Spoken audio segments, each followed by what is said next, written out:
and welcome to episode 3 of Tuesdays with Gurus. This week we've got a slightly different show for you, so it's a little bit of the edited version, because yesterday we had a fantastic guest in the show, Mr. Marco Robinson, an award-winning entrepreneur, #1 best-selling author. So you're gonna see where we actually got asked a question by one of our actual business clients on Rosa actually has a property agency in Singapore, and she's struggling to attract agents into her business.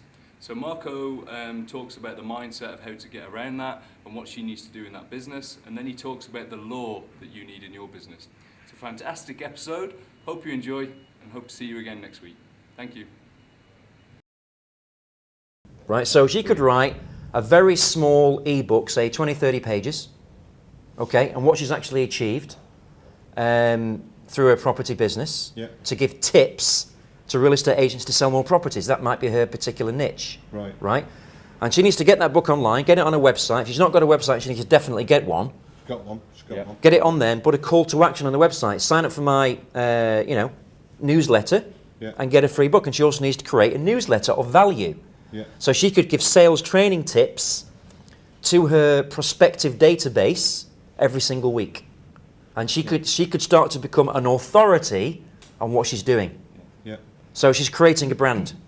Right. So what she needs to really focus on is to create her personal brand in her business. And what she can also do, while I'm thinking of it, I might forget, is she can also partner with other people that have achieved a lot more in sales, maybe than she has, and she can give their tips out on her website. Like an affiliate. Like an affiliate. So, for example, she could be an affiliate of me or Brian Tracy, someone like that. Now, I'm a world record sales holder, you're a record collection officer, collecting the most money world record. So if she establishes herself and partners with people that have achieved those things, she's going to get more hits on the site. And then she's going to create more value. Right? So once she starts, that's a process that never stops. But that's initially what she's got to get going. The other thing she needs to really think about is to hold seminars for real estate agents to improve the sales. Right. Now, in Singapore right now, and in fact, the rest of the world, the economy is depressed. Right. That means there are not. In fact, I can give you a statistic very relevant in Singapore. In December, there were 63% less real estate transactions in Singapore. Wow. Right. Now, how about that for a deal breaker? So you've got nearly 70% less transactions. That means that more real estate agents are going to become desperate for more deals. So what they're doing on Facebook, they're trying to co-broke. They're trying to attract other real estate agents to co-broke and sell a particular development. Right. Now, a lot of the reason that transactions are down in Singapore and the rest of the world, because basically people are very afraid about what's going to happen to the economy globally. And Singapore, the property prices are actually now starting to come down. So they've actually said the European crisis over there. European crisis. It's going to ripple over. It will ripple, but Singapore is a very small country, so it doesn't really affect it for a long time. There's only 5 million people. It's a very small island, and to be honest, it's one of the best economies in the world. If you look at Singapore as a micro market. However, in that market, real estate agents are not making as much money. So what she could also do is think about creating value in her product suite, where she's not just selling Singapore properties. She might want to sell different properties around the world that are giving a better return that her agents can sell for her. Because that'll make it easier for them to sell. Correct. So like if you go to the US, for example, the US now is the best property market to get a return from 15 to 20% rental yields. In Singapore, you get 1 to 2% return. So when you buy a property in Singapore, you don't get any cash flow. And people are put off by that, so they don't want to invest now. So and that's probably one of the reasons then why that curve has gone down like that. There's transactions are down. And if transactions are down, that's why they're going to be even more scared to move over to somebody else, because they want to stay what they know. Because they want to stay there. They want to try and be loyal and get more deals. So it's kind of like a very shrinking market, and that means it's a shrinking mindset. So she's got to create new ways, be creative to offer real estate agents value, like giving them a free training course for half a day, invite them along, and give them some tips on selling, and maybe invite me or someone else who's sold lots of property. That's one of the things I've done. And give a free talk. So that means once she gets a professional speaker there with kind of lots of achievements, more people are going to show up. And if she has a partnership with someone like me or somebody else, she's going to create more value and perception to people with a brand. What about her mindset though? Because she's going to have a mindset there of why should I help other agents that are working for other people? So how does she deal with that? That's a very, very common objection or common limiting belief from people like us suggest ideas to them. Yeah. Now, the reason they don't do it is because they're afraid of loss. They're afraid that if they give free information to a competitor, they're going to use it for themselves. Yeah. Right? That's a very common perception. Now, I can tell you that if the existing business is not giving them the value or not giving that real estate agent that training, they're going to start to ask questions. Well, hang on a minute, why aren't you giving me that training? Why is she giving me that training? Yeah. Now, to be frank, it's not going to be an overnight thing. It's going to take a while for her to establish herself if she wants to do this. Yeah. So she's got to be, the second thing she's got to be is consistent. Because a lot of people offer seminars, but they don't last very long. Right. And they disappear overnight. Yeah. So she's got to have a consistent training program or value-add service that people can think, oh, this woman's long-term. Yeah. Because a lot of people right now think she's not long-term. Right. Or maybe think that. So therefore, that's another reason not to do it. Yeah. She's got to create more reasons for them to transfer over rather than less reasons. And when she sees more people turning up to those programs, things like that, they'll feel more secure about what she's There's doing anyway. social proof. Yeah. Yeah. So if she does a seminar, there's 100 people there, they go, oh my gosh, all these people are coming here. This must be something good. Yeah. Yeah. And the only way she's going to get lots of people there is by getting speakers that are well known, that attract large audiences that have written best-selling books and achieved certain records in sales of what she's done. Yeah. Otherwise, on her own right now, she's not going to attract enough people.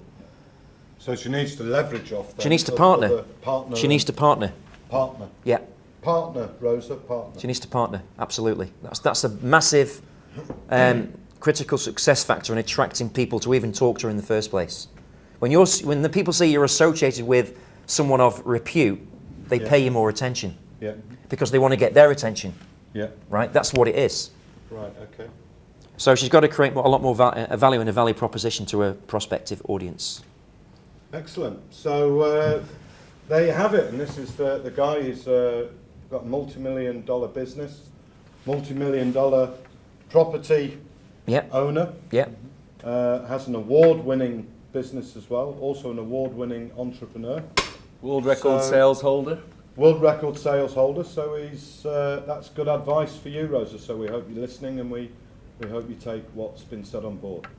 But fundamentally, she's got to follow the law of business. I was just about to say, do you want to tell everybody about, you did a fantastic blog last week. Yeah, so I shared something on Facebook last week in my blog about, the 4 things you really need generally to be successful in your business.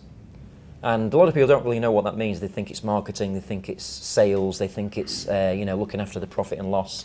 Now those are mechanical and physical things you have to do to support getting the cash flow in. But behind all of that, there has to be a driving force. Because in today's market, in today's competitive environment, there's more competition than any other time in the world. Yeah. There's more people doing the same thing than at any other time in the world. Yeah. And there's more people copying the same business as you at this time in the world. If you go to China and open a restaurant in a town of a certain niche like Balinese cuisine in Shanghai, within a week there'll be someone next door with the same restaurant. Yeah. So it's an extremely aggressive marketplace. Now, the driving force behind a business is not the marketing, is not the sales, it's not the profit and loss, it's the person behind it who's doing it. Because there has to be a reason for them to go out there, despite all that competition, despite all that resistance, despite all that overwhelming market resistance. So the four laws begins, well, number 1 begins with love. So law, the L stands for love. Now, that means you have to love what you do.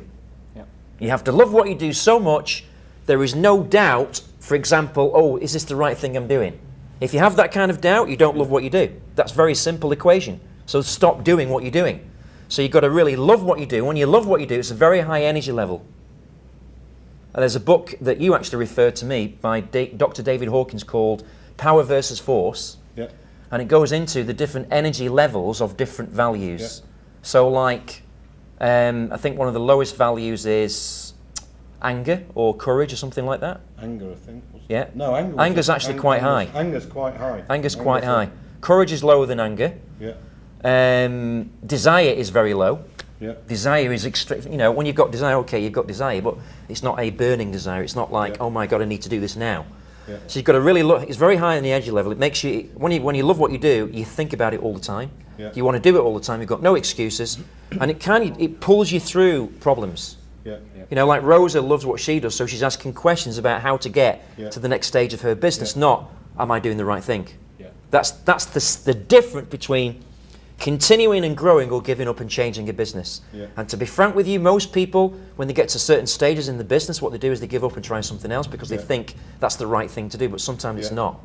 Yeah. So she's got to really love, everyone's got to really love what they do, with not passionately, just love it. Yeah. Yeah. Because when you love it, your whole spirituality, your whole body, your whole mind, your whole physicality is at one.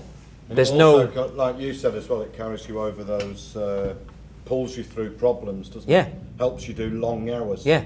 16-hour days, 18 hours. You know, if you look at, for example, if you think about, there's so many stories, but if you think about Sylvester Stallone when he came up with the first Rocky movie in 1975, right? Yeah. Now he had no money, and he not written a film yet, but he knew he wanted. He was like a very part-time actor, wasn't making any money at all, living day to day, working in restaurants. And he asked a question: how can I become richer? How can I become richer? How can I be famous? How can I be famous? How can I be famous? So one night, he got the answer to his questions. The film called Raging Bull came on the TV with Rocky Marciano. Yeah. Rocky Marciano. Yeah. He watched the film, and in that night got the idea to create a story called Rocky, and he wrote the script in one night, didn't sleep. Wow. Right? He wrote the script in one night, didn't sleep. And then he was so excited, loved what he was doing, it's fantastic. And what he did, he went to see the agents, because he wanted to get the film made, but he didn't have any money. Yeah. So the love got him to go and see the agents, got him to write the script. However, he loved it so much that he said to the agent, said, listen, I want to make this movie, it's going to be a fantastic movie, but the condition is you must make me the main character and the main star. And when he said that to the first agents that he saw, they laughed at him because of the way he spoke. Yeah. You got to make me the star. You got to make me the main actor. You got to do this. I'm not doing the film. Right? That's how he quite a talked. good Rocky impression. He talked a bit better than that, but you know what I mean, because he wasn't an experienced actor, had no track record at all, so they didn't. But they just laughed at him. And he went for every agent he could find, and the love really pushed him to do that, even though he had no money. Yeah. And one day. What happened then? That's right. One day, he was so poor, he had a dog, and his dog was called Butt Kiss. And actually, his dog is in the first Rocky movie. Oh, okay. And one day, he was so poor, he had to sell his dog. Wow. And he sold his dog for $50. Wow. Right? And eventually, after seeing about 50 agents, one agent loved the script so much, they said, right, Rocky, we're going to give you $250,000 to make the film, but we don't want you in it. Now, you got no money, you sold your dog, you got no food, you're working part-time, what would you do, Rob? Well, I know what most people would do. They'd take the money. They take the money straight away because they were desperate, right? Yeah. So that's the difference between not loving what you do and loving what you do. And he said, no, I'm not accepting that, I've got to be starring in the film. And he said no to $250,000. Wow. Amazing. Yeah, amazing. And then he went to the next agency and told these guys offered me $250, but they wouldn't let me star in it. So the next agency, they kind of offered the same kind of thing because other people were offering the same things. And eventually, he got the agent that offered him $250 to come down to $200 and agreed to put him in the film. So he got what he wanted. Yeah. And the film became one of the most successful films of all time. He won the best Oscar for Best Picture in that film. Yeah. Right? Amazing success story. And one of the other funny stories is that he wanted to get his dog back. Now, the new owner of the dog wouldn't let the dog go. And he wasn't as desperate as Rocky. So Sylvester Stallone paid $15,000 to get his dog back. Wow.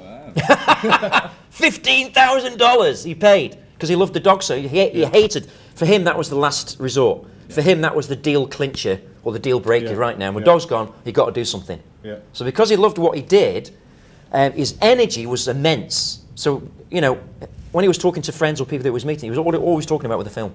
Yeah. All he was talking about was the film. So people were attracted to him because he was so enthusiastic about what he was doing. So number one is love. And we know how far that took him. We're on Rocky what now? 7, 8? I might be dead before 8. I might have another one. So the next thing in terms of law, the only law, is the A, because love is brilliant. However, It has to have some reason. So the A is acceptance. Acceptance. You have to accept where you are now. Okay. Right now, this is a big deal. And it's also interesting to note that acceptance is higher than desire, higher than courage, higher than anger, very high level of energy. Because when you accept the things the way they are, you kind of relax. Your mind relaxes. Yeah. Your mind's not stressed out. You relax initially. You accept where you are, and if you don't know how to do something, you have to accept that you have to learn it or give up. Yeah. So you start to reason, and reasoning's a very high level of energy, because your brain, it takes your brain to think about what you have to do. Yeah. What acceptance does, it reasons out the structure of the steps to reach the goal. It says, right, I love what I do, but I've got to start doing this. So for example, I've got to start improving my brand. I've got to write an ebook. I've got to start doing seminars. I've got to partner. So it structures out what you have to do. It's an acceptance of what you need to do. Right. And once you've got that acceptance, you're not going to get that stressed feeling or a giving up kind of feeling. Yeah. You're not going to go, oh, I don't know what to do, oh my God, it's all my fault, I know. Then you start beating yourself up, you blame everybody else, and you start to become a victim, which gets you nowhere. Or they question that love. And they start to question that love, and they start to doubt. And that's what creates victims. That's why most people are victims in life, not heroes. She has to be a hero. She has to take the heroic journey. But heroic journey doesn't mean she has to be a Superman or something like that. She just has to accept where she is and learn the next step, because everything can be learned. You know, I left school at 16. You left school young. I've got no qualifications because I'm 9 when I left. Because I knew that it wasn't the place for me. I didn't get anything. Didn't love it. So I had to get out of it as soon as I could. So you see, a lot of people think when you leave school early, you're stupid or thick, or you've got no brain, or you can't think, or you can't reason. That's absolutely a misconception. We know that now. Yeah. You know, even the Steve Jobs didn't go to university. In fact, Steve Jobs was an orphan, and he was a child of two. He was a child of two university graduates who gave him away as an orphan, and he was raised by working class parents who had no money. And he said to his parents, "I'm not going to go to college because I don't want you to pay the college fees." So he didn't go, and look what happened to him. You know, Bill Gates the same. So all that's a misconception. So Rosa, for example, and anybody else in business have to accept where they are, and you have to accept what you need to do to get there. And that acceptance as well, that means in business as well, they've got to, what's the word, they've got to be brutally honest with themselves when they use that acceptance. They've got to analyse why, reason, they're not getting what they want. Yeah, and why they're in the position they're in. Yeah, and they have, to make that acceptance even stronger, they have to have a mentor to feed back from. Yeah. Right, now, those are the two first letters of LAWE. The next letter is the W. So the W, a lot of people, I asked people what they thought the W would be. A lot of people, said wealth or, way to go and all this kind of thing. But actually the W means win. Win. Win.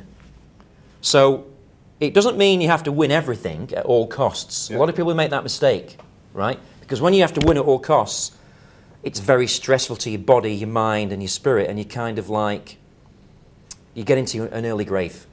And can't you rush blindly into things as well if you... Yeah, that's what it really is. Yeah. It's not winning at all costs, it's actually winning from every situation you're in. Right. So if you're Rosa or anybody else, and you haven't got the people you've got now, right, the win mentality says, right, this is what I need to do, now I'm going to go and do it. So the win is the execution. Right, okay. Yeah? And if she's lost or made a mistake, she's got it. Instead of saying, oh God, I've messed up, what do I do now? The question from a winning mentality is, right, what can I learn from this and how can I improve it to get to where I need to go? Right, okay. That's the winning mentality, the winning attitude. Yeah. That's the mind focused on what she needs to do.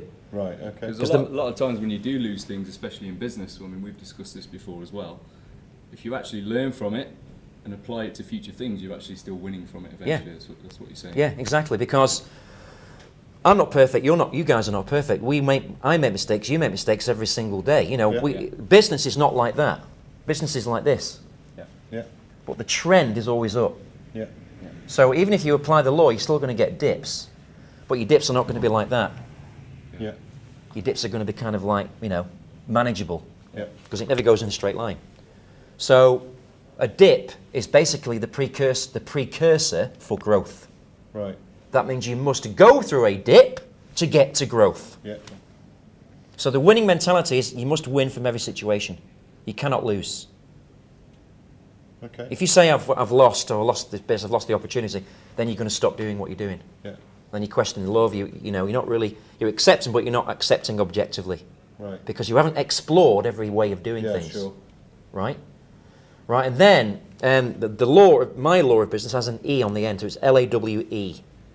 And it's like an E squared. So all of the love, the acceptance, the winning is great, fantastic, you have to do that. But the E, what do you think it means? Enterprise. Right, Enthusiasm. yeah, that would be a good one, wouldn't it? But that comes with love. That comes with that's love. True, yeah. So the E is enlightenment.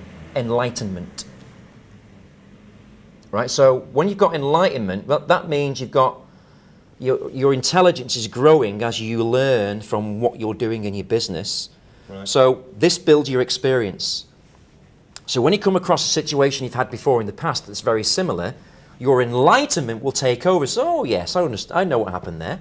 This is what I need to do. I need to adjust it this way, and then I'll just go and do it. Right. So you become enlightened in business. You become a sage. Okay. You become a guru in your own right.